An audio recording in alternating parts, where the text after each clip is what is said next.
Welcome. I saw that coming. All right, welcome to the Talking Heads Club. Welcome. Michael, I saw you just doing. So I didn't know if you were frozen or not, but no, I was trying to facilitate the sneeze. I knew it was coming, and I was like, all right, I can time this to it right when he starts it. I sneeze, and so good job. Good job. I still feel it a little bit up there. Though. It's like you did a great job. Yeah, it's still up there a little bit. Yeah.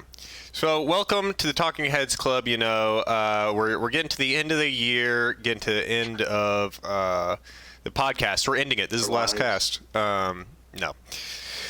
But we are, we're reaching the end of many things, and I felt that might be an apt way to start. So first, I guess in big news, I meant to bring it up. I didn't really mean to, but I mean, I felt like we would have talked about it anyways. Last podcast, the election happened, or was going to happen, and now it has happened. Has it really happened though? For the most part, I mean, it's happened now. Bro, still sitting here waiting on Nevada.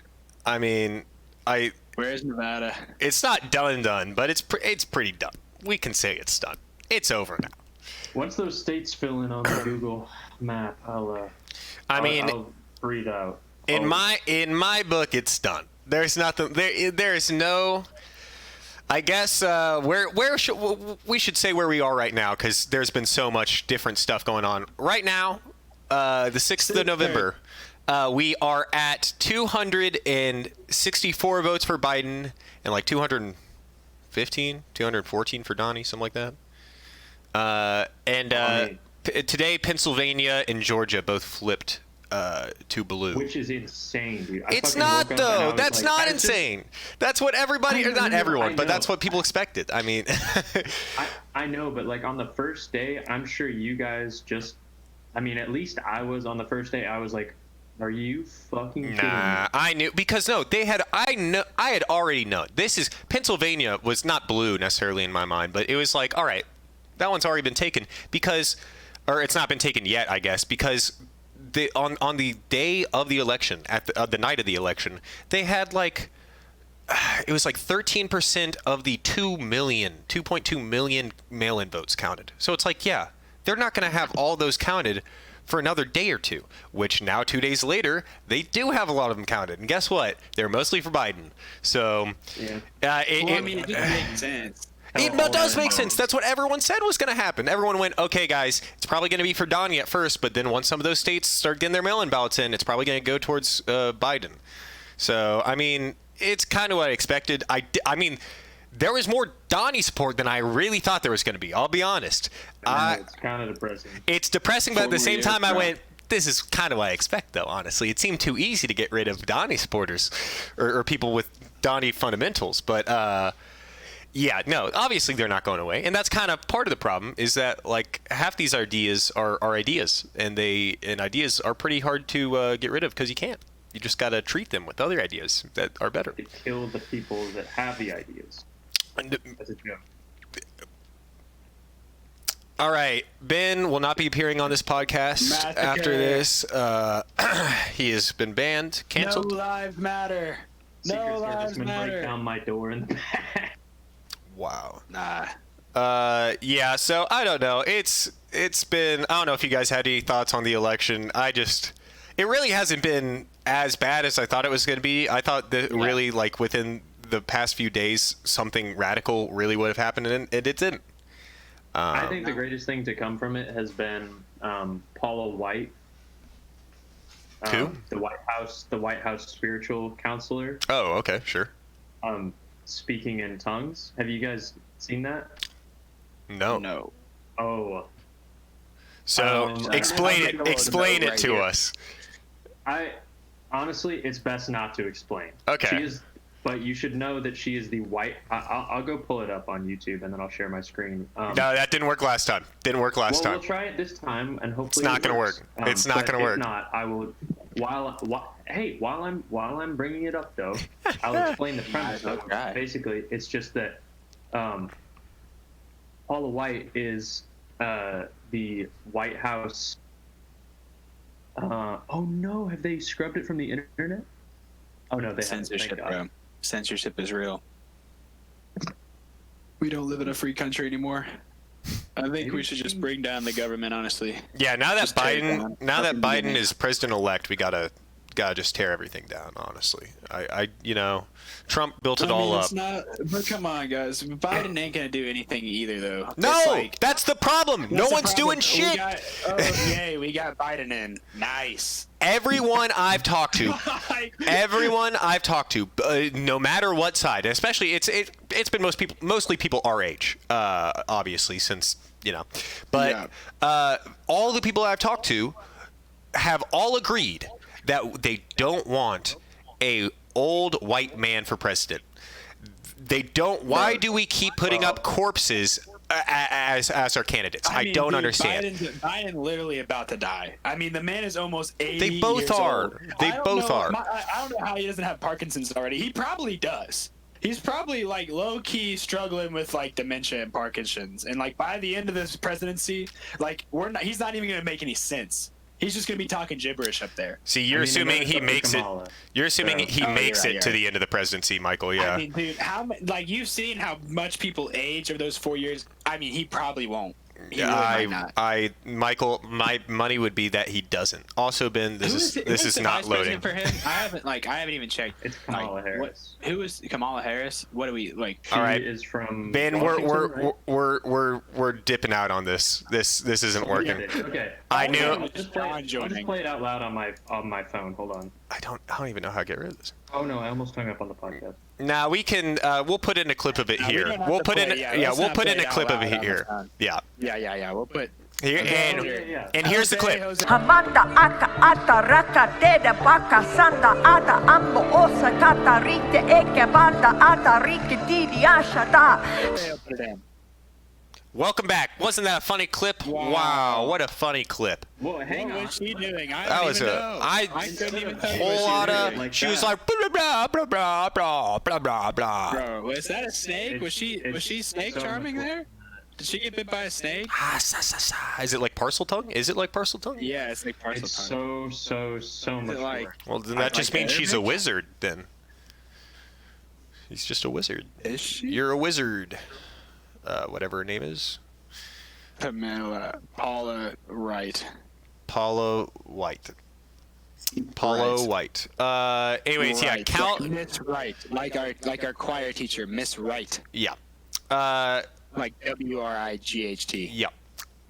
Kamala Harris. God, it's so insane. Camel. She would be the president. She'd be the first woman president, and it would be from Joe Biden dying.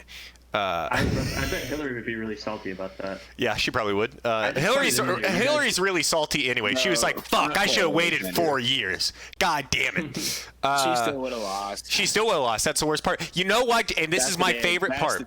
This is my favorite part that somebody said this morning, I want to say. They were like, I really like how Joe Biden was just like fucking eating ice cream in his sweatpants and got his way to victory doing that. Like, I mean, they didn't even show him off the last 3 or 4 months. They were just like, he's here. He's wearing a mask, everybody. He's doing that. Woo! Yeah! And it's like, okay, cool. So we're just lauding this old dude around, being like, yeah, vote for this guy so it's not the other guy that everybody hates.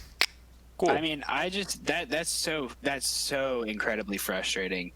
Yeah. To like see our country to be in a It's state almost like as that. if our democracy is breaking down in front of our eyes. You really could have that is literally the best option that you could have I mean, anybody could win. Anybody could have won this year. This election was probably one of the easiest elections, because you have. I mean, obviously Trump has a big supporting a bunch of people that support him a lot. But Say clan. you could also almost get anyone else. Yes, I did say clan. I mean, hey, we know. We all know. might as well. But I mean, you really could have got anyone to win. I mean, they're it. I just don't. No one understand had- how they failed so miserably. What both parties in both campaigns failed to do this election, which I didn't necessarily think was possible, but it is apparently, they had 0 platforms. I mean, actually, think about what Joe Biden has said he will do. Gonna do a fair amount, wasn't it? But What was it? the taxes, it's all stuff that Trump got out of. which I'm not saying is a bad idea. I'm not saying that's bad. We need to get back in the Paris Agreement. We need to get back in the Iran deal. Everything. We should be doing those things. We shouldn't have ever gotten out of those things in the first place. However, if all of his merit is just him being not Trump and undoing all the stuff Trump did, then it's like, okay, I could have done that with literally any of the candidates, because any of the candidates should have done that. So it's like, all right, so are we going to do environmental? Are we doing anything that? No, we're not stopping fracking. We're still going to... Education? We're still... Oh, education? Nothing. No, Still we're going not. for fracking? Yes, he's still going for fracking. He said, no, we're not going to stop fracking. Yeah, this is the thing, Ben. Biden said that? Yes, he said it during one of the debates. I'm almost fairly certain. They were like, so... Almost fairly certain. Yeah, it was the... You sound like a politician now. It was literally like the second debate. They were like, "Hey, so people are saying you're going to stop fracking." He was like, "I never said that." And it's like, man, you really can't win, because there's a bunch of Democrats hoping that you would stop fracking, and I guess a bunch of establishment Democrats who hope that you wouldn't. So I guess they're getting what they want, but none of the Bernie people are. It's just, why two old men with degrading brains? I don't get it. It's like, guys, I understand you want to do what you want to do, and you want to have people who you can kind of push into that, but it's like 70-year-old men aren't the best you can get, though. I don't know. They're not the youngest, like they're not the brightest minds. I just don't understand. I think the problem, in my opinion, is just like the idea of a politician in general, and especially the idea of a politician running the country. Mm-hmm. It shouldn't be a politician. It should be an intellectual. We should be looking through our education systems and finding people who are teaching the future politicians or something like that, to where they can actually have like an intelligent conversation and be able to have a plan for the country that's going to be different than every single. Like, I feel like every politician just does the same shit. So if we put in people who were experts in their fields, and they were some of the top leading, most respected experts in their field, and we put them in charge of that for our nation, would you agree with that? Would you be like, oh yeah, I'm cool with that? 100%. I don't think many people would be against that, right? I feel like that's a fairly logical. Yeah, so apparently that's what a technocracy is. I've heard of this before. Didn't know what it was. A technocratic state is just one where it puts its. As far as I've come to recognize it. Like the metal bending city in Aura. Yeah, actually, what is that? Capital City? Right? Isn't that what it's called? Capital City? I haven't seen it, bro. I still haven't seen any of Avatar. Any of Avatar? Because I feel like. Well, because I feel like I have to watch like the original Avatar before I watch any of like the new stuff that's came out. Yeah. But the original Avatar is just such a beast, you know? And it's like... It's not. Is it? Korra is much more of a beast than the original Avatar is. And not How even long is much the more. original Avatar? Original Avatar's 3 seasons, and it's 24 episodes each season, something like that. And each episode's 20 minutes. Korra is 4 seasons, and I think there might be less episodes in each season, but I can't remember. But yeah, don't. Wow, maybe I was just misled. Yeah, I think you were misled. I also watched the first episode of Avatar and was really like not entertained. Well, it's the first episode. I wasn't in it. Yeah, I gotta give it a little bit more, but it really just didn't catch my eye. Yeah, I really got into it again for the second time watching it.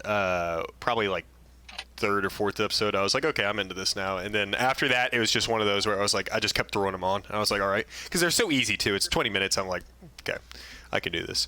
No, once you get to like the middle or even the start of season 2, you're just like, I want to know what. That is the thing. By the time you get to end of season 1, start of season 2, you're into it. After that, you're in for the long run. Because after that, that's once the main story is actually like set up and served, and then now they're actually playing the game. So it's we got away with from what we were talking about. I really liked where we were going there, because I think having like a system that's set up with maybe individuals that are residing over specific portions of running a country, like for like the economy, you have an economist, like someone that is a professional in that specific aspect, and then they can all work together. I mean, you can't just expect I just think the system we have for running the country is just it's broken. It's broken, and I think there's been it's been neglected for the past 40 years. Because if you bring, I think one of the biggest problems right now is people. It's a great system to run a country coming out of a giant war, coming out of a civil war, coming out of a revolutionary war. But it's not a great way to run a country when you're trying to make progress. Yeah, the state that we have right now works for a kind of post World War II into, even like the 80s, we had set up certain economic structures that have failed us now. So it's like, I don't know. It's just like there needs to be a whole lot of restructuring and just big picture look at, okay, what do we need to do, and what does the populace need as a whole? Like what we failed them on for however long. And one of the biggest things for that is obviously money. We have like a closing gap between, or there is a growing gap, between like the upper class and the lower class. Like middle class is just disappearing straight up. So it's like there's many things that like needs to be dealt with, and it just seems like we're not dealing with any of them. My biggest thing for me is climate change, and because I think as Yep. even though some people are like, it's not going to be as bad as people say it is. Okay, That's cap, bro. let's fucking deal with it now. Then still, I don't care if it's not going to be as bad as it is. You know what the worst thing that happens if it is as bad as we think it is? War. 60 years, life is wiped out. Yeah, century left. not wiped out necessarily. Life as you know it would be wiped out. Life as we know it is already changed because of the pandemic. So I'm already like, you know what? I'm cool with changing life. I can do that. However, what that entails is much more than just like, okay, you're going to be living a little bit different. It's more like, we're not going to be doing well. We're not going to be doing great. On this topic, a friend of mine showed me this, I don't know if I think it was a documentary. Have you ever watched Kiss the Ground or Kiss the Earth? Nope. Really interesting documentary. It's it's kind of looking into how the way we farm is contributing Is this to why a you were lot of. texting me about? Yes.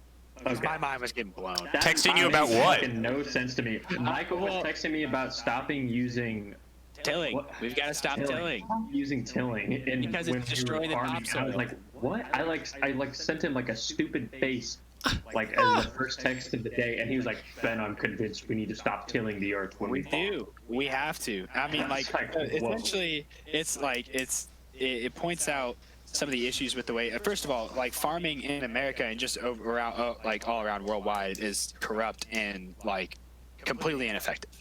The way they have it ran is forcing it's just making some people way more rich. It's not focused on creating more food. It's not focused on being able to effectively and efficiently farm for years to come. It's focused on making as much food as you possibly can right then and being able to make as much money as you possibly can from that food. And I so think the same could be applied to pretty much everything, which is a bummer. yeah, but food is just such a. I feel like Yeah, farming. no, food Well, is that's just, also something it's that a we big can't thing. keep. That is something that once it's made, it has to go out to somewhere, or else it's gonna rot. So Yeah. And then but essentially the way that we farm right now is you till the grass, you plant, you harvest, and then the land is just left bare for a different season. But there's a way in which because of I don't know, I can't get to the I don't know these specifics, but essentially the way that we're farming is ineffective, and it's destroying the top layer of soil, the topsoil, and it's leading to desertification. desertification, yeah. Yeah. Yes. Of it's part of what caused that giant dust bowl that happened Yeah, the Dust Bowl. Yeah, because you're disrupting the topsoil, which is disrupting the microbiomes that you have in the soil. And so the better way to plant things is you cut a small slit in the topsoil and you don't have to plant the seeds so deep. You can just plant them on the top because that's how they're naturally planted anyways. It's not like there's trees are digging giant holes and putting their seeds under there, it's made to be able to live off of the top little area of the soil, and it maintains that microbiome, and you're able to grow food and grow different kind of plants year round, depending on the different kind of cycles that so you can have plants that could be in the ground even during the winter months that would still survive and be able to maintain that soil life. I don't know, it's really interesting, and honestly they proposed a lot of different ideas of ways to use farming and different techniques of farming to start drawing carbon out of the air and bring it back into the soil, which is where it should be. Like that's what trees are. Trees are like, and plants are just made to be able to bring carbon out from the atmosphere and store it into the soil. And like that's like, I mean, and it helps like give carbon to other plants and other things that are in the soil. And like, I mean, it really was a really good documentary. I would 100% recommend it, because it was like, wow, this actually makes sense. I don't know why we're not doing this already. Like, why this seems like easy to implement, and like it seems like it could actually change things, but like then we're not doing it. And what was the documentary called? It's like Kiss the Earth, I think. Kiss the Ground. Earth. Okay. Kiss the Earth. But it also mentioned like there was like some kind of environmental agreement that a lot of major like that, I think France put it in place. Yeah, the Paris Agreement. Yeah. Is that what it is? Okay, yeah. Probably, and the yeah. U.S. didn't sign it for some reason. Well, we Like, were going And to, Trump pulled out. and then Trump pulled out. Yeah. That's so frustrating. Yeah. That's so Which is why, frustrating. I mean, that's why people are like, okay, well, at least Literally Biden every will post other back in NATO that. country. Oh, why? Oh, why? I just don't understand like the logic behind not choosing to like respect. like, the Because His fuck the reasoning libs, was that it Michael. put too many it's because his reasoning was that it put too many restrictions on U.S. production, and he just felt that. I mean, this is his reasoning. It's fucking dumb. I mean, well, it makes sense. You don't want it to be like completely restricted, but then again, it's like, all right, well, like let's like at least start making. like we're not going to sign that one, then let's make steps to where we're doing a similar thing. You know? Yeah, if you extend that logic, it's like, well, then why fucking have any, like, just get rid of the EPA, just like fuck it all. I Like, if just, we're trying to maximize well, they're trying to production. do that too, so. Yeah, I know. Yeah, I just think what this feels like, and what many of the countries who are going down this route of just not giving a fuck, or going, okay, we give a fuck, don't worry, we give a fuck, and then it's like, okay, yeah, but that's actually not going to do much in the long run, or by the time this becomes a problem, it's not going to have done enough. And it's like, yeah, but that's what we can do right now. And it's like, okay, but what are we going to be able to do then? All of that, every single person who's making that decision, it just, They're not going to be around. well, they're not going to be around, and that's why, Michael, in my mind, it feels like, have you guys ever seen Terminator 2? Where at the end, not Donnie, fucking Arnold Schwarzenegger he's sinking in the lava, and he has just the one thumb up or whatever. It's him sinking in the lava, and the last thing you see is his thumb. It's like, nice, he gave you a thumbs up. This feels like that, but with 2 middle fingers, and they're just sinking into the lava, just flicking me off. And I'm like, there's nothing I can do. There's literally not a single goddamn thing I can do except sit here and burn. And I'm like, well, all right, okay. And the thing is, another thing, we've talked about the Twilight Zone before on this, but there is a perfect Twilight Zone episode that encapsulates this fear of mine, because it's called the Midnight Sun. I think we talked about it before, but it's basically where Earth keeps getting hotter, and this woman lives in her apartment where a bunch of people start going south or north to get to colder areas. But it just feels like that, where I'm like, God damn, everybody's just not doing anything, and then the most that they're going to tell us is, well, you can move. You can move to somewhere colder. It's like, okay. I'll do that when, when Florida has sink. And then I'll be like, I mean, I don't know. It's like, man, I kind of hope that Florida the people can stink for all I care. But I hope that some of the people that are doing this will be able to see the destruction and the damage that they're causing. But at the same time, I'm like, but what will it be good then? What good will it do at that point, other than me be like, haha, see, you were wrong. It's just like, man, okay. What other? I wonder this. What other things are you guys like worried about in the future that you think no one else is caring about right now? Like, I mean, people are caring about climate change, but I think there's many things that people are just not looking at and is going to become a big problem in the next 20 years that just everybody's like, yeah, it's not that big a deal. I mean, I don't think that we are as socially aware as past generations. I feel like that, like, having social media and being in constant like connection with everybody is starting to degrade on our like in like person-to-person contact, and also it's starting to like increase anxiety and like different like depression, and for sure like different stuff like that, because you're just constantly shown with what you don't have, or also you're constantly like you're viewing all this like fake life, like Instagram influencers. I just think the whole like the idea of an influencer is just dumb, and I think it's honestly negatively impacting our culture, and I think we're going to pay for the price for it, especially in like our kids who are going to be even more far removed from like interpersonal contact, especially if like, I mean, right now we're in quarantine and we're kind of encouraged to stay by ourselves, and I think that same idea is going to continue for a lot of people in the world, and I think that can definitely negatively impact our ability to like communicate, and also our ability to just see each other as people. We're slowly beginning to see each other as just words on a screen, rather than like a real person being able to like actually, and like our ability to empathize with people, I feel like is getting discredited by this social media and like just like constant social stimulation. Stimulation. Yeah. Stimulation. Stimulation. There we go. Yeah, I said a word that didn't exist. So, anyways, I agree. However, with many of the issues that are brought up, I think to myself and I go, will this be a problem though when I'm part robot?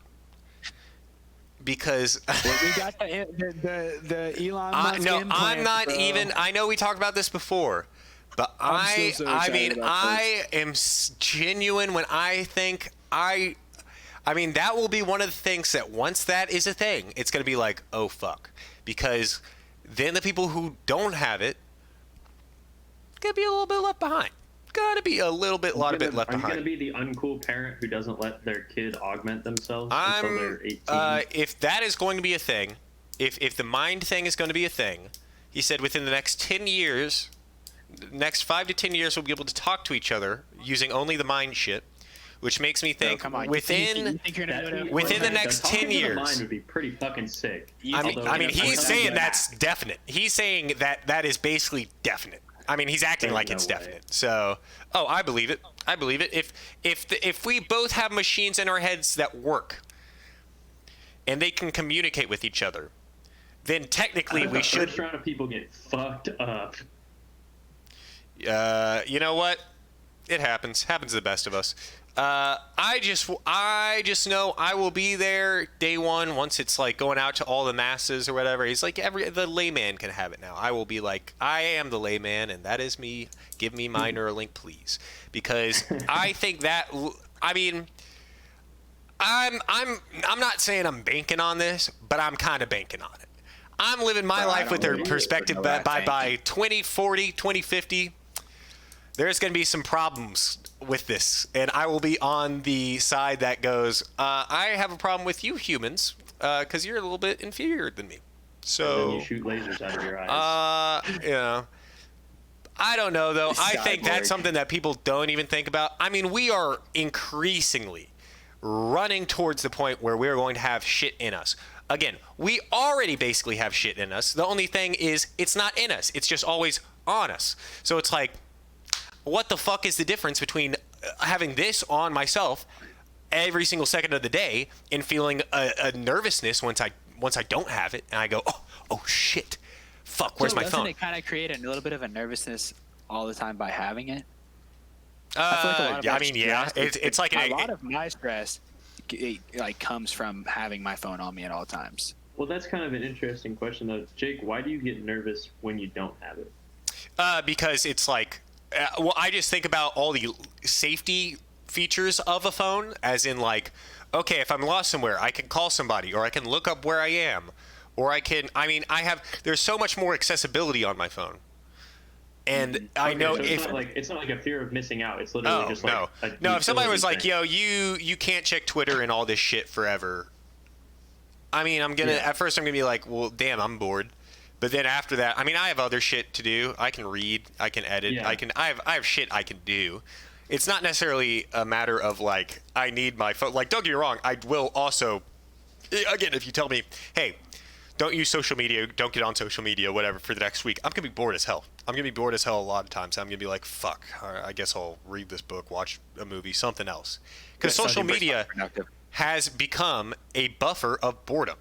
It is just a okay. for sure. I'm bored It's now. literally I'm going a to. loading screen. It's a loading screen, or it works as a like an emotional buffer. So it's like a pacifier almost is what I've been heard it described as. So it's like, oh man, I'm about to experience a large amount of emotions. Oh man, okay, good thing I have my phone and my Twitter feed to whoop. All right, woo, dopamine rush. Let's go. And it's just like, all right, cool. And did I talk about it? I thought I did, but I maybe didn't. The Social Dilemma on Netflix, the documentary. Dude, who has been telling me to watch that? I can't. Did It I may have talk about been that at Louise all, or Parker. no? I mean- Alex, yeah, you did talk to me about it last. I think you talked about it last time with John and I. Okay, Or not that's John, but okay. maybe. So yeah, I probably. don't know, but I think- But let's not talk about it because I want to watch it first. Yeah, that's what I was about to say, Michael. Already, what you have said, you should watch it because Michael, you would be very interested in it, and it brings up really good points that I think you, Michael, would be like, oh shit. Like it is in that documentary, they make the case that is tearing at the fabric of society, is tearing at the seams of the fabric of society. And afterwards, I went, yeah, you're right, and I went, not much I can do about it. Time to check TikTok. Yeah, I mean, it really, well, it wasn't even for the matter of, because it did go into anxiety and depression, especially among like young girls and stuff, how that has skyrocketed since like for 2009. And it was really funny because it was like if what did it say? It was if you were born in 1999 or like something like that. Basically, it was talking about our generation is the first generation to have social media in middle school. I was like, holy shit, right on the dot we were. Because I was like, literally fifth grade, end of fifth grade is when I remember people started making Facebooks and shit. And I was like, damn, we really are the first generation to always have social media from the development of, basically from our adolescence to adulthood. Or teenager from adulthood. That is kind of ridiculous. And I feel like middle school is like a big time to have that social Yeah, media. I no, can't imagine middle having school social is a media in elementary school throughout. huge time. So I just think about Yeah. how that was intertwined, and I went, wow. Well, I want to. You got it. huh? Oh, well, the thing that kind of I haven't watched it either. There's two things that I've heard about it. One was just somebody being like, I mean, this isn't really that interesting of a reaction, I guess, but it was just like, oh, it's too real, which is kind of what you guys are saying. But and that's why I don't want to watch it, because like I feel like it's just gonna tell me shit that I already know, like in a more scientific and like And confirming Back- way. yeah. But the other thing is like, it also seemed like, isn't it made by the same people that like they're like, man, we just did a bunch of shit that like fucked up society, made a bunch of money, and then we dipped, but now they're just like, let's just make a documentary that tells you about it, make a bunch of money, and then dip. I don't know if it's made, but I don't think it'd be made by the same people who were part of it. I actually haven't. Part of That's what? really interesting because I haven't looked into that, and it could be the case that they funded it somehow. That's who's like interviewing and like informing them. Uh, Like, those are their sources. wait. The sources are the same people who made the documentary. Is that what you're saying? Yeah, like they had a big hand in making it. Oh, so the people being interviewed also had a huge hand in like the production of it. Yeah, as far as I know. I mean, I could be That wrong. doesn't I hope surprise I'm me, wrong. but at the same time, that also kind of goes into it a little bit because one of the guys, basically the main guy in the documentary, does like do presentations and stuff where he talks about it, and like they'll show people in the audience with like Steve Wozniak and a bunch of like tech gurus and stuff. Yeah. But that makes me think that they maybe were doing that, like that presentation series, and they were like, this is something that everybody should probably be aware of, not just like tech people. And then they, because I really think this was a very, very informative documentary. Whether it was made by those people or not, it definitely got its point across, and it's one of those points that even if it was biased, it'd be like, okay, I mean, biased against. Still a point though. Yeah, biased against the companies because it's like, all right, if they're biased against the companies that they left, obviously. So if they made the documentary just to make a bunch of money, sorry to tell you, but like documentaries aren't going to make you. I mean, they'll make money, but probably not a huge amount of money. I mean, So it's like that's not that. I'm gonna guess that wasn't where they went. They can make a lot more money in the tech field. So really, and they also were working on other projects like. What was it? It was like it was basically just like they were trying to add ethics into technology, and I'm like that's awesome, cool, do that. And so they're starting. A lot of them were starting companies or part of companies that do stuff along with that. So it's like I think that whether or not wherever they stand, it was like a good documentary, and it gave the information you needed.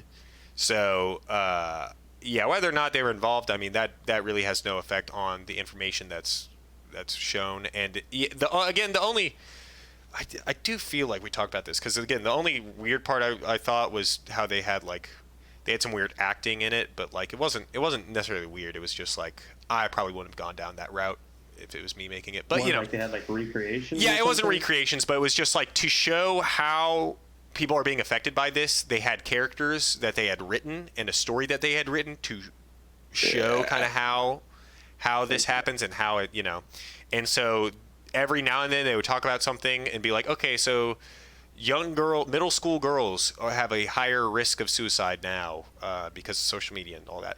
And then it would show that this like middle school girl in her bed, part of the family, and then she posts a picture, and then somebody's like, oh, I like it, and then somebody's like, you're fucking ugly, bitch. And then she's like, oh no, and then she deletes it, and then she uploads another picture, and then somebody's like, oh, your ears are weird, and then she deletes that picture and covers up her ears and posts another picture. And it's like, okay, so like I get it, I get what you're doing. You're trying to show me what. Bro, maybe your ears are weird, dog. Her ears were. Hey, I'll be one to say. I would be the one to say that on her post. I'd be like, your ears are fucking weird, you little Dumbo bitch. Sorry, little Dumbo bitch. Dumbo bitch. How about you bring them ears over here, bro? Fly over here with those ears. Little Dumbo elephant ass, head ass, bitch ass. What is the isn't there a not a chipmunk? What is the mouse from Dumbo? Isn't there a mouse from Dumbo? What's his name? No idea. I don't know. Nobody cares. Yeah, Stuart Little, Michael J. Fox. Nobody cares about Dumbo. Very. Anyways, what were we talking about? Technology. So, yeah. Do you think that like the problem with social media is a problem with like the actual thing of social media, like the way they set up social media sites or apps or whatever, or do you think it's just a problem with humanity in general that is expedited or like that is exposed or put on a pedestal by social media? Like, well, there's nothing about it there's no part of the technology that is actually like has the technology in charge of decision making. So I'm gonna say it's on the people. Well, technology does make the decisions technically. The people made decisions about that technology to make the decisions, but the decisions are made solely by the technology. So, like for example, in the documentary, it talks about and I had assumed this when I was looking at it. I don't know if other people had, but when you're on, let's say you're on Instagram, you're scrolling down, you stop on a post, it starts to record how long you're on that post. It goes, all right, you're on that post for 4 seconds. You look at it for that long. Okay, how about this? So I'm just talking about in terms of like algorithm, what it feeds you. So it will understand. But I'm saying a person made that algorithm to do that. Yeah, but then the algorithm adapted kind of. So it adapted to that person and what they did. I understand what you're saying, Ben, but I think that what I'm saying is, did people design this to cause the like to implement these problems? Did they know what they were doing when they did this? No, definitely not. Are these problems brought out by people? I don't know, dude. I really think that a lot of them. There was a really interesting conversation on the Ear Biscuits podcast, and somebody asked Rhett and Link. It was they're doing a Q&A episode, and one of the questions that somebody asked was, because in the previous episode Rhett was talking about how he had like really been feeling the divisiveness of human society at the moment. It was just kind of like hitting him super hard lately, and somebody asked what they thought the Achilles heel of humanity was, and Rhett's. I swear I said this. No, I was talking about this with Alex. I was going to say, you didn't tell this to us. Well, no, what I'm about to say, I thought I did. Oh, okay. But he said that he thinks that the Achilles heel of humanity is that our technological advancements have outpaced our moral advancements, which has led to stuff like we see in the Social Dilemma. Interesting. So basically, just how like would you morally advance? Can we advance morally? That's a. I mean, it's I very would individual. say- It's very individual, and to try to get a mass of people to do that would need an idea or something that everyone could get behind. And Like religion? Well, that's the thing. Yes, like something like his religion. ultimate idea of moral advancement Or money. was just basically recognition of humanity. That the problem is that everybody, at the end of the day, is in it for themselves, not in a nefarious way, but it's just there's not like a recognition of a need. There's not like a recognition that like if we really, really pay attention to the collective first, not like he wasn't talking about like communism or socialism or anything. Yeah. But he was just like, there's like not this humanitarian recognition of each other right now, and that's Well, just is that? fuck this up. But I feel like they're like, we are kind of wired to be looking out for ourselves. Like, I mean, in survival and even just animals in general, like, I mean, your number one, like, priority is your own survival. It's preserving yourself. And then how do we advance past that primordial instinct of preserving myself over other people to maybe preserving ourselves as a whole?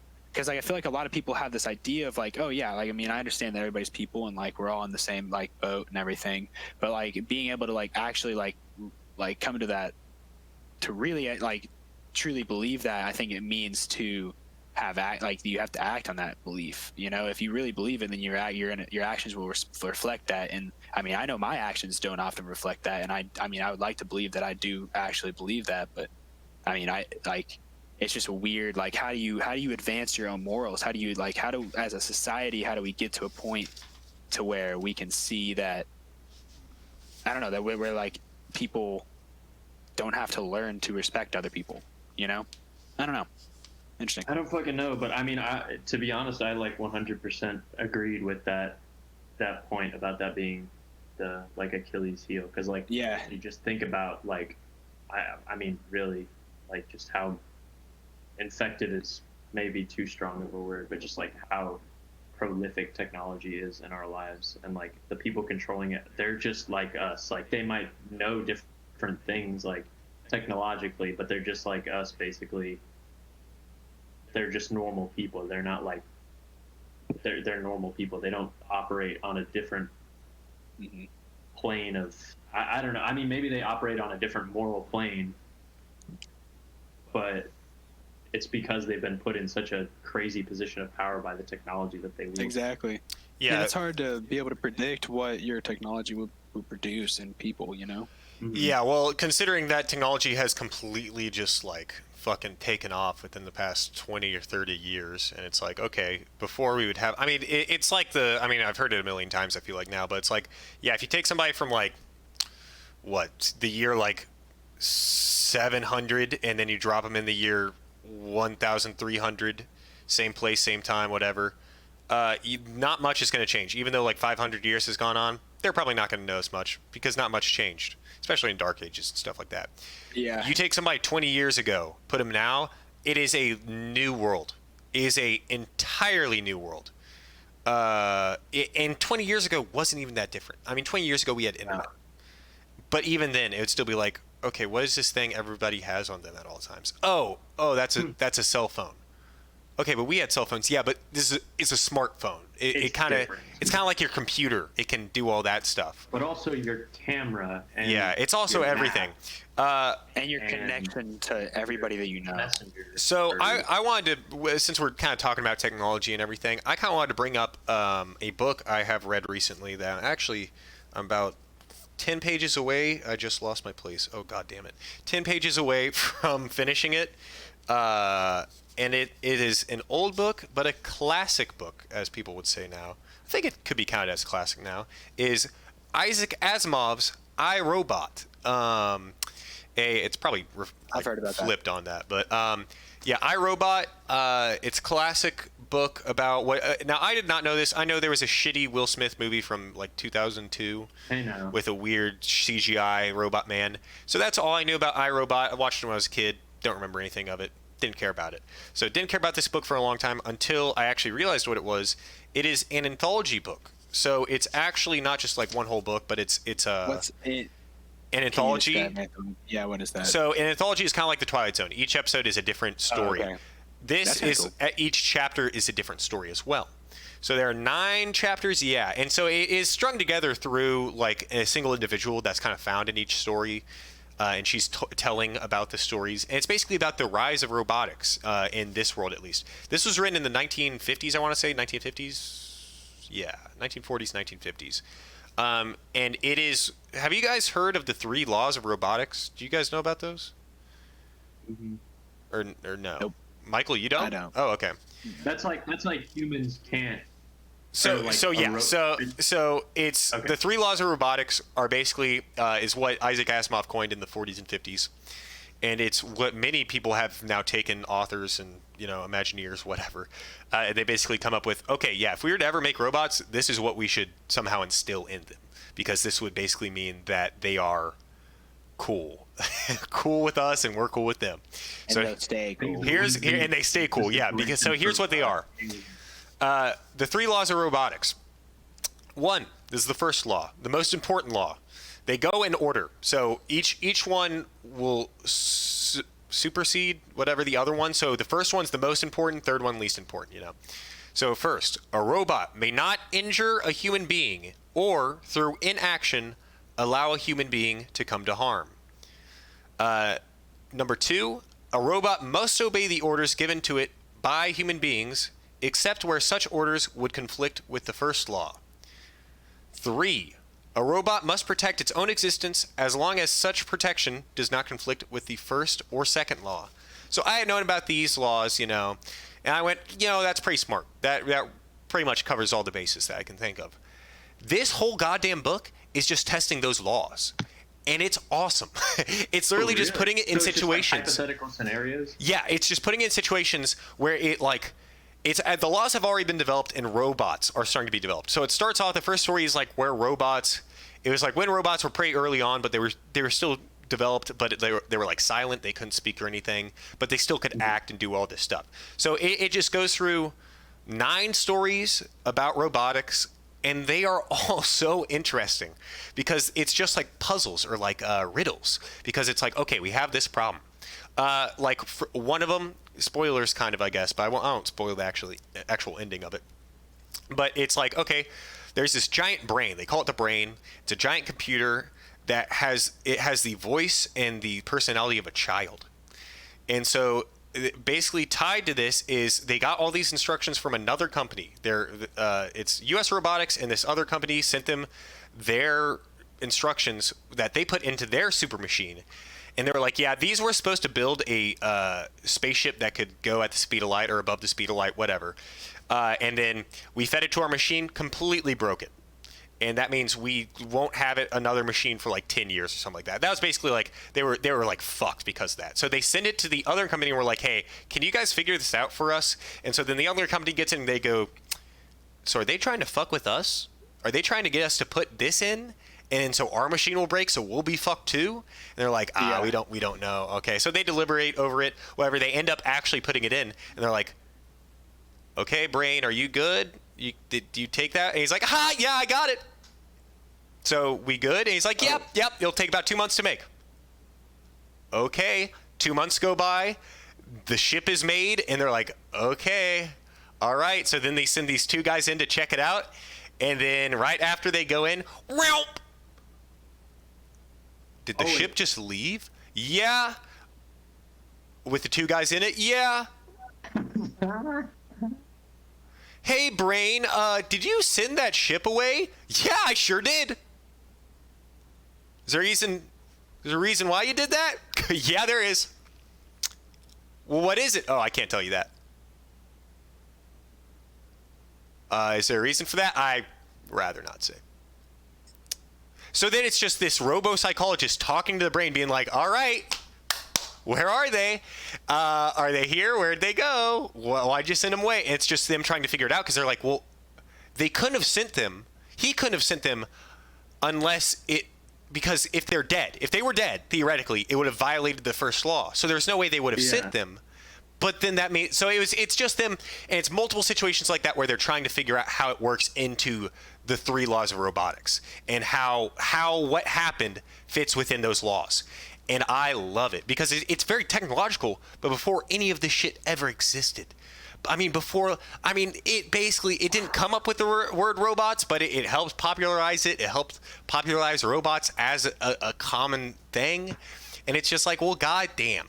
Also, this man, really interesting. This man, I really want to read some of his other books, because he has a Foundation book series. It's like an actual series of books, and just talks about it. I think it's after Earth has basically become a galactic empire, and is now dying out. And it's like, that's really interesting. I would love to hear about that. So he's written a bunch of books, though. He's written over 400 something books, I want to say. Oh my yeah. gosh. Yeah, this man, I love, if you ever have time, I love pulling up old interviews. There are a few on YouTube of Isaac Asimov talking on like Dick Cavett and some other like old talk shows. And he is such an interesting guy, because he can explain all these like very, out there concepts in very, humanistic terms, which I like. But also he's a very funny guy. He's very, very funny. He has a very unique, like, not Boston, like Brooklyn or like New Yorker accent.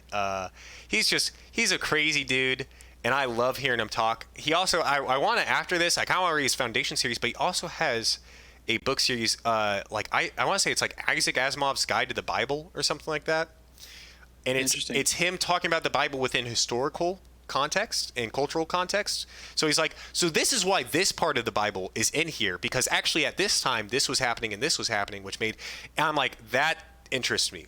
The actual like historical context behind the reasons certain stories and certain things are in the Bible, that really interests me. So that might be my next read from him, because Bro, I might have to get me a copy of the iRobot, because that actually it's such a short, it's 230 240 pages. Sounds like you can knock that out in like a week. Yeah, and each story is maybe like 30 to 50 pages, if that. It's really, like really cool. It's just like after each story I'm like, damn, they fucking figured it out. And I'm like, I knew they were gonna figure it out. It's a book, of course they would. But I'm like, man, that man's smart. He like set up his own rules, set up his own puzzle, and then was like, now here's how you get through it. And I'm like, fuck yeah, okay. Oh man, I'm just thinking about some of the, like, one of the ones I read today at work was crazy. Like, actually, like, out loud I went, oh. It was insane. Oh man, yeah, that one, I'll give the name for that one. The one I read today was Evidence. It's the eighth one, so it's the second to last one. Evidence, and it's it's great. So Isaac Asimov, shouts out. He's dead now, sadly. He died in 92. It's all right. I've been thinking about that recently. A lot of like a lot of like science fiction writers and just like, I don't know, scientists, I guess, in general, because he was also a chemist. He was like a physicist, chemist, something like that. He was a scientist on his own. But like Isaac Asimov, Carl Sagan also died like in the 90s. Which have you guys ever really been into Carl Sagan or listened to any of his stuff? The only thing that I know about Carl Sagan is about the space capsule. Oh, like that he helped send. Yeah, what was it? It wasn't the Golden Record, was it? It was like the. That's what it's. What it was on. I was actually the Voyager disc. The Voyager disc. Yeah. I was actually Is that listening to what it's that. called? Yeah, Voyager disc or the I'm pretty sure it was the Tyler Voyager keeps Pro. telling me that I need to listen to like the soundtrack that they put on there that's supposed to like encapsulate like All of Earth. All of Earth's sounds. history. Yeah. Yeah, it's. I actually gave it a listen the other day. It's just skipping around in it is crazy because you'll be like, "Oh, bird noises. Oh, Johnny Be Good. Oh, weird African tribal music. Okay, all right." Yeah, I mean, it's crazy. Big vibe with African tribal music. That shit is straight gas, bro. Yeah, no, that's He did help with that. I'm pretty sure. If you guys ever want to watch something Carl Sagan wise, look up Carl. I think it's Carl Sagan explains the fourth dimension. It should be. Great explanation of the fourth dimension. Also, great quality 80s television. So, look that up. Bro, I've got a list of notes from this one. A list of notes of things you need to watch after this. So Also, I feel like the conversation this time has been really entertaining. I've enjoyed this it one. has. I mean, it's been very, very entertaining. Bored. Well, get on your phone, you fucking Zoomer. Okay. Michael, your screen has been frozen for me for like a long. Oh, he's been fine for me, bro. Yeah, He's been probably... fine. As long Here, as look, I got you. as we can see him, it's fine. Oh, okay. Yeah. Alright, Sake. Yes. I wanted to talk a little bit about. This is something I didn't intend to talk about, but I figured it out today, and I thought I would bring it up. Apparently, not apparently, I know for a fact, there is a Minecraft server. All right, we're talking about Minecraft now, so all you craft heads, get ready. There's a Minecraft server that has completely recreated. Has completely recreated. This only works for Java Edition, so all you Bedrock Edition heads out there, sorry. Is completely recreated all of Disneyland, Disney World, and Universal Studios. And I'd seen that. now I saw this when I was in Disney, and I was like, whoa, that's really cool.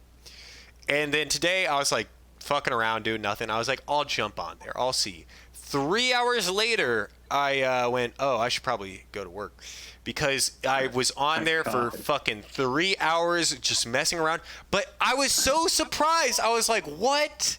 I mean, I know they had built it. I know I have been to different worlds within Minecraft because they people, Hogwarts. We made all of Hogwarts in Minecraft. We made all of Middle Earth in Minecraft. Okay, cool. I've done all that shit. Never have I actually been to a real world place in Minecraft where they built it a 1-to-1 scale. It is a 1-to-1 scale.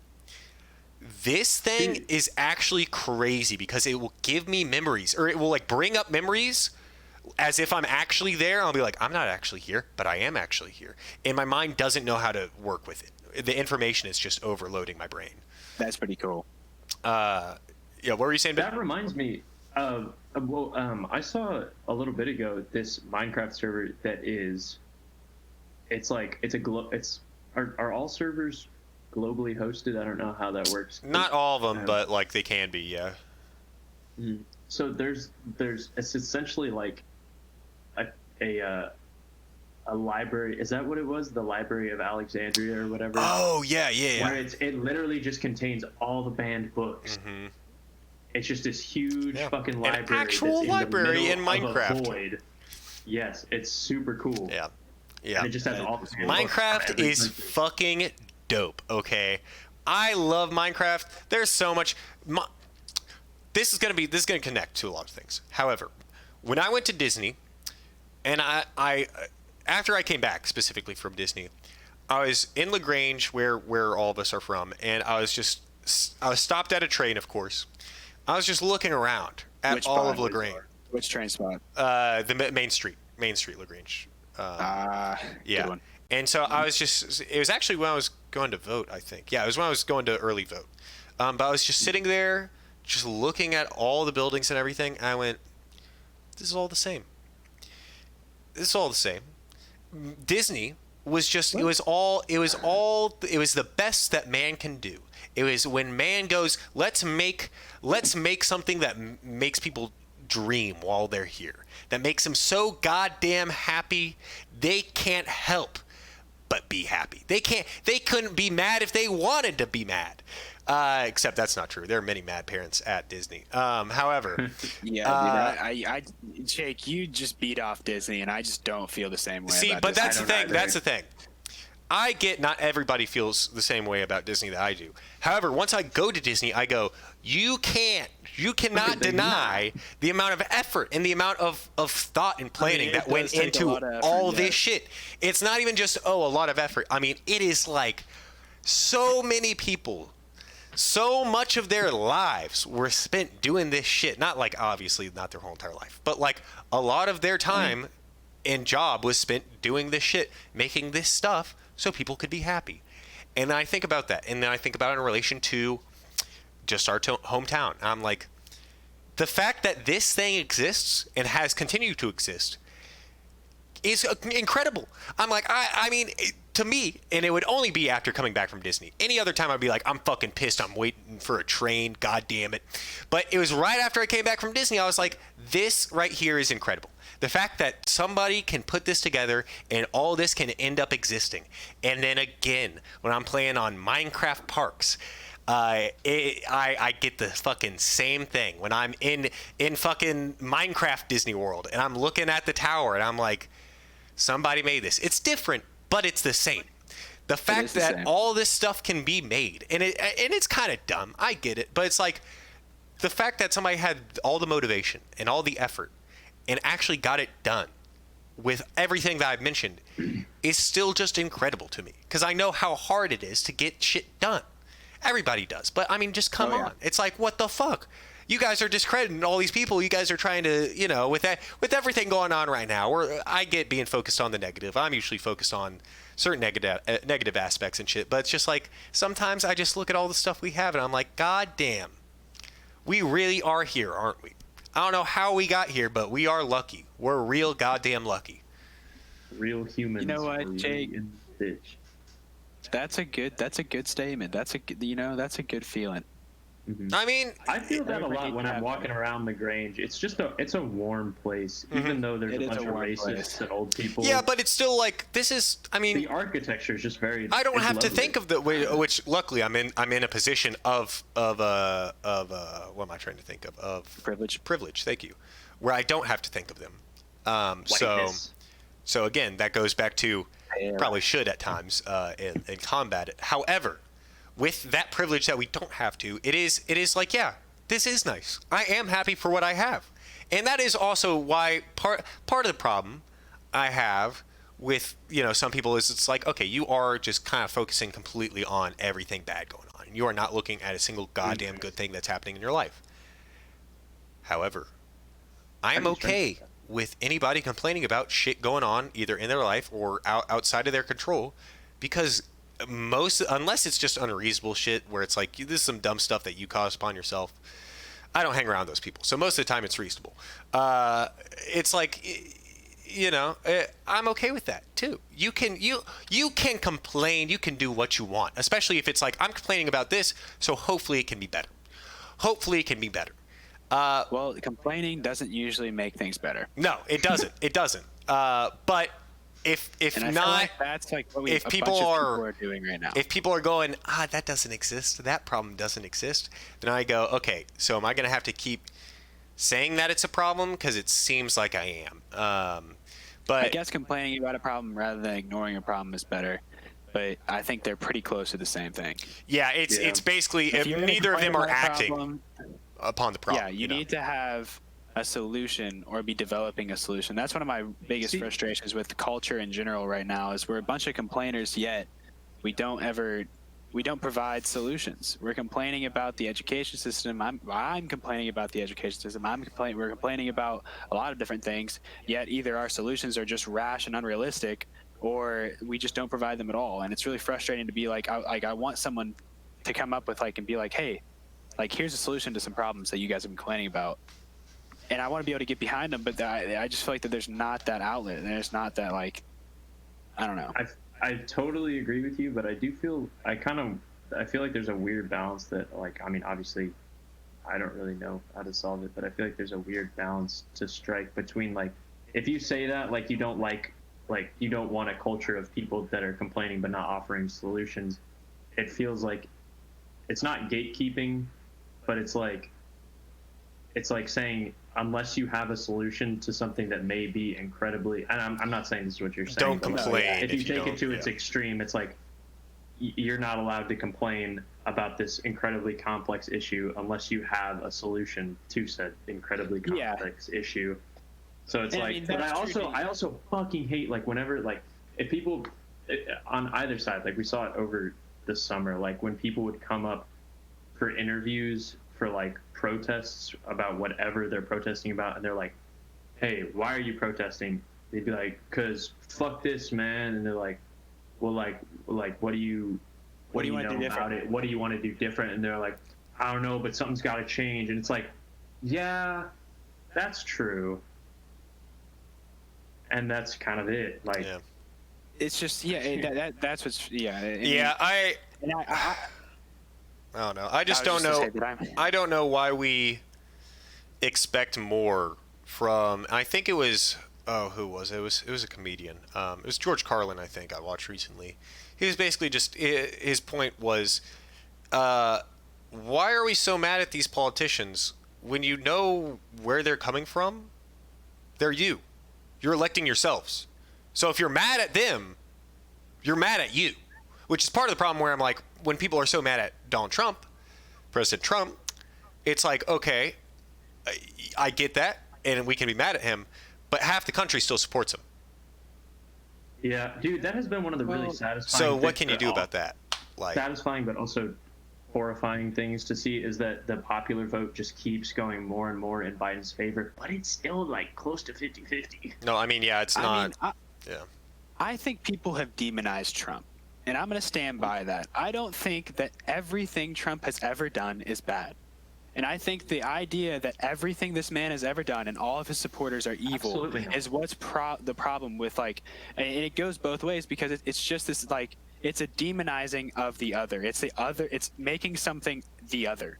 And so whether you're a liberal or you're a Republican, we're being pushed to demonize the other one and be like, okay, we're definitely right. Everything that they think is wrong because of these couple issues that we have disagreements on, and we think we have the moral high ground, and both sides think they have the moral high ground, which is it's causing a lot of issues. And it's frustrating to see this culture that's like, we're just shitting on each other. We're constantly shitting on each other. And I mean, like, yes, there's I mean, you can't, like, I mean, I have trouble arguing for a lot of the moral high ground that a lot of the Trump supporters have. However, I don't think that Trump supporters genuinely like are these like racist fucks. Like, they're just not. And I think people who genuinely think that all these Trump supporters are, then like they're part of the issue.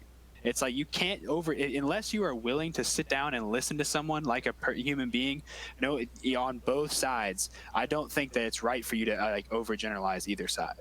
And it's frustrating to see that in our country. And I think Trump has facilitated a lot of that animosity towards each other. However, I think that I mean, the one thing that I do agree with Trump is I hate the media. I think the media really has like polarized our country more than I think Trump has. I think the media has had more of an impact in polarizing our country than anything. And whether it is pro or con, like for like Republican or whatever, like, I mean, it's just frustrating to see people just pinned against each other. It's like, I mean, even though a lot of times, yeah, there's probably a lot of stuff that we would disagree, like that two people might disagree on. But at the end of the day, if you can't like see someone like as an equal to yourself because of a couple opinions, then like that's a problem that we need to address before we address the opinions. I think being able to see people as equals is like the more important aspect. What I think is this is going to be a problem for a long time, I feel like, that Trump said so many things and did so many things that he offended so many people in many fell swoops that now to get those people to be okay that other people supported him and what he said, even if they didn't directly support those things. In their mind, they directly support those things because they voted for him, and that's direct support. So they go, even if you yourself are not a racist or are not a sexist or whatever, you directly with your vote supported a racist and sexist. So therefore, I can't agree with your opinion or what you say because you agreed with that person. Now that I don't think that agreeing with somebody should necessarily like cancel you out from, anything. However, I do understand where people are coming from when they go, I don't want to talk to this person or be associated with this person. One second. There's a spider in my toilet, apparently. Oh, God, damn. I don't know what to do. Is it like Flush it. Yeah, is it in the toilet? I don't know. I haven't seen it yet. I haven't went over there. Don't flush it, Parker. Then you've heard the story about the itsy bitsy spider. Okay. Continue. He climbed back up. So continue what you were saying. but it's just like, I mean, everybody has, and this is the other thing in the Social Dilemma documentary. Everybody has their own truth now. Whether we would like to agree on things or not, everybody is going to have their own truth because we all have either our own news cycle that we can follow or our own Twitter cycle that we can follow or whatnot. So the fact that we're all both on different layers of truth or different bases of truth is also bad, because it's one thing to disagree on something, but to say one thing is just complete, like 100% false, and then the other thing is 100% true. It's like that. There's a difference between disagreeing and actually having a big gap to push together, and that gap I think right now is only widening as people establish their own truths and whatever. So I think socially, yeah, we do have a big problem with people being so goddamn polarized, because it's not even just here. It's like across the sea in Europe. It's happening more and more, which is why people are like, can our social fabric take it any longer? Will we be here in another 10 years, or will it be some kind of corrupted form of democracy that we've had to kind of jumble together to keep everybody together? So I don't know.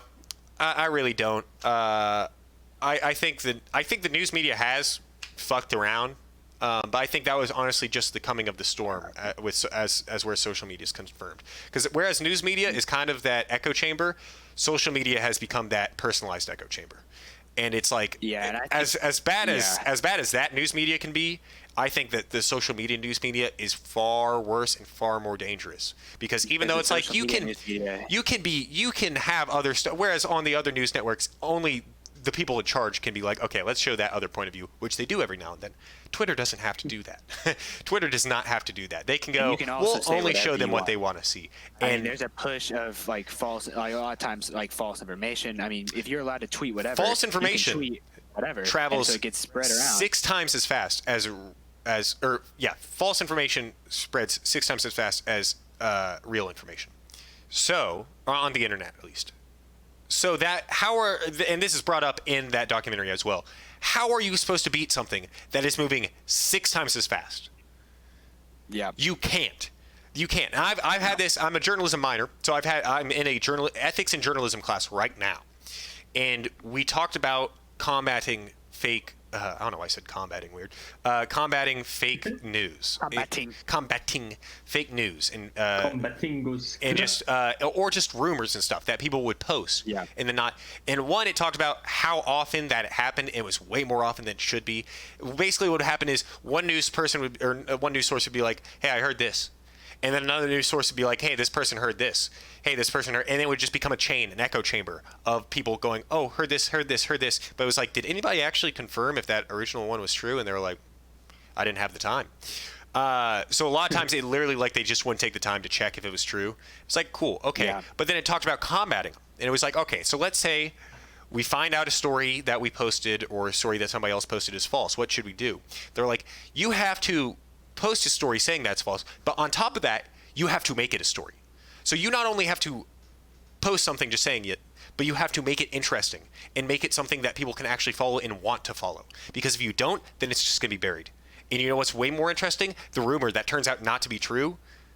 But guess what? Doesn't matter. Because even though you said, oh, it's not true, you didn't say it in an interesting way. So it's like, it's even harder, because it's like, well, now just to debunk everything, we're going to have to come up with something interesting that says it's debunked and a story about the debunking instead of just the debunking itself, because that doesn't grab people. And it's like, well, God damn it. It's like, that makes sense since we're story driven people. We are human beings. We are driven by stories, but it's like, well, I guess that kind of fucked us over on this one, didn't it? And it's like, yeah. So I do think in a way that where Ben was saying earlier, it's like technologically we have advanced past the point where morally we can work with it, and we can, we can at least just be on its level. Just keep up. Yeah, keep up. Maybe that's like the thing that just like fucking like whenever I start to think about this, I'm like whenever I hear these conversations, I'm like just hearing this even, I'm like, man, what do I think? Like, I know I have a lot of opinions on this, and then the more and more that you consider, because it's just so fucking complex and everything is just so, I'm just really like daunting. Why fucking bot? Like, that's why I want a robot brain. I know my robot brain can do it. It can do all that. It could do that in like 2 seconds. They would put it in, and I'd be like, all right, now let me try that. Guys, it's not. Well, like, I'd be like, don't worry about it, guys. I got it. I got I already figured out. Yeah. Why'd you send him to space? I can't tell you. I can't tell you. Hey, can't tell you. I don't know. These kind of conversations a lot of times leave me very frustrated. With society, and a lot of times frustrated with myself, because they point out a lot of things that I see myself doing, and I just don't take action to stop myself from doing it. Nor do I feel like a lot of the times that I have the power to stop myself from doing it. I think you have to cut yourself some slack on it, though, and I'm sure you know, because it's like, I mean, it's like in the social, like, I haven't even seen it, but I know enough to say that, like, in the social dilemma, it's literally saying up, like, your environment is being set up to make you think and do certain things. And I feel, I don't know, like, I feel like maybe this is like thing that we're different from other people or whatever, but I feel like we tend to, I don't know, I feel bad saying it. Sometimes I do feel like we're a little bit more self-aware about this kind of thing, at least, than other people, but maybe we're not. Maybe everybody else is thinking about this. I'll tell you this. No, they're not. Like, I mean, I mean, like, I think that there's a lot of people that are, a lot of people, but also there's a ton of people. Like, the one thing that I've noticed just from like living, like, the one thing that continuously is proven to me is that people are fucking stupid. Like, I mean, like, the average person is a fucking dumbass, and like, that's the truth. Like, I mean, there are so many just dumbasses out in the world that don't think, that don't act on their actions, that their thoughts, don't think for themselves, and they don't question things. And I think that I sometimes I honestly start to think that's the vast majority of people. Oh, that's which is frustrating. But like, just look around you. That is, it's like, I mean, there's another another George Carlin quote. I'm gonna have to go here soon, though. But like, yeah, so I was gonna say we'll wrap this up here in a second, but there's a George Carlin quote that's great, and I mean, it's basically, I don't know what he says at the beginning, but I just always remember. Anytime I hear it in my mind, I just laugh. He goes, "You know what? We got some dumb ass motherfuckers in this country. Dumb ass motherfuckers." And it just makes me laugh because it's so goddamn true. Every day I'll go out, I'll talk to you guys, I'll do something, talk to Devin. I go, man, my friends, I got some good friends, I got some smart friends, whatever. And then I go and interact with somebody at work and just out in public, and I go, whoa. See you in an amusement park. That's when I realize how dumb America Disney? is. Oh, man. You go to an amusement park, you see the worst of people. That's true. It's like it's like the Walmart of it it's is just like a Walmart, basically, honestly. But don't ever forget that, you know what, guys? We're dumbasses too. Oh, we're dumbasses too. But the fact that we recognize ourselves as dumbasses makes us a little less of dumbasses. Just a little bit. Just a little bit. I mean, I'm not saying I'm not one of the dumbass motherfuckers here, but I like to think the They're fact on that the I phone. know they're a bunch of dumbass motherfuckers makes me a little bit less of a dumbass motherfucker. So who knows? At least I know I'm one of them. At least I know I'm part of that populace. And you know, as he says, he's rooting for the comet. I think is what he said. He's rooting for the asteroid. So you know, I kind of like that mentality. I want to root for the asteroid too, because I feel like that's the winning side. Honestly, The winning line. if you're is the rooting for asteroid. death, you're probably gonna win. You can't lose. yeah. That's the damn truth. It's like right, well- yeah. All right, I think we're good. Yeah, we've had a great topic, guys. Great discussion. I think we've had a great time. And guys, John wasn't even here. Man, he would have had a lot. Actually, John loves talking about robots and shit. So you know, he would have loved the iRobot I conversation. think he would have had some stuff to say. But you know, outside of we'll get John. him next week. We'll pick him up next week. And where's Tom? Where's Tom? He's in the intro every week, but he just, Every time I'm like, You have Tom, to figure out how to get Tom in on this. I watch could do him on the I watch show. the intro every single week. I'm editing it, and I missing look Tom. at Tom and I'm like, where's he at? What? R.I.P. Tom. Oh man, no, Tom. dead. We'll get Tom back Kinda on. fun. Tom's just in school right now, so we're all busy, but we'll get him back on soon enough. So, all right, well, everyone, thank you for watching the Talking Heads Club episode 14. It's been a great cast, As always, Great we're cast. sponsored by VHS Circus, VHS.Circus on Instagram. Go follow VHS.Circus for all your VHS needs. Oh, you weren't here, Mike? Michael wasn't here last time. Oh, VHS Circus, VHS.Circus. Michael, go follow him. That is our sponsor. So go follow him. Did we get a VHS. comment in one of our on one of our. No, we got a sponsor, Michael. You're behind, How dude. did we get a sponsor? Wait, you getting the money now? Where's my money? Where's my dividends, bro? where's your VHS? Yeah, I'll pay you in Welcome to VHSs, VHS. Michael. We're all getting paid in VHS what? VHSs. Do y'all remember that trashy horror movie that was like Trashy. Fuck you, Mike. That's a masterpiece. VHS? Yeah, VHS. That was a classic. VHS 2 I is was my talking to favorite Max about that the movie. other day, and he's the only other person that I've met that's seen that movie. Not I've that I never asked met many everybody, people that have seen and that he was like, "Dude, do you know that movie VHS?" For the Bro, that first scene of VHS Oh my is God. fucking insane. That shit is, yeah, it's so gross. When she just rips it off and like throw, never, just okay. throws- All right. I'm getting flashbacks from watching, no, we gotta end this. We gotta end this. wait, what? We're ending it right now. Are we going to Luis's to set up? All Yeah, right. we're going to Luis's. Yeah, we're going to Luis's. All right, Mike. All right. Signing Don't off. get See you, caught. everybody. See you next week. Woo! See y'all. See you, Mike.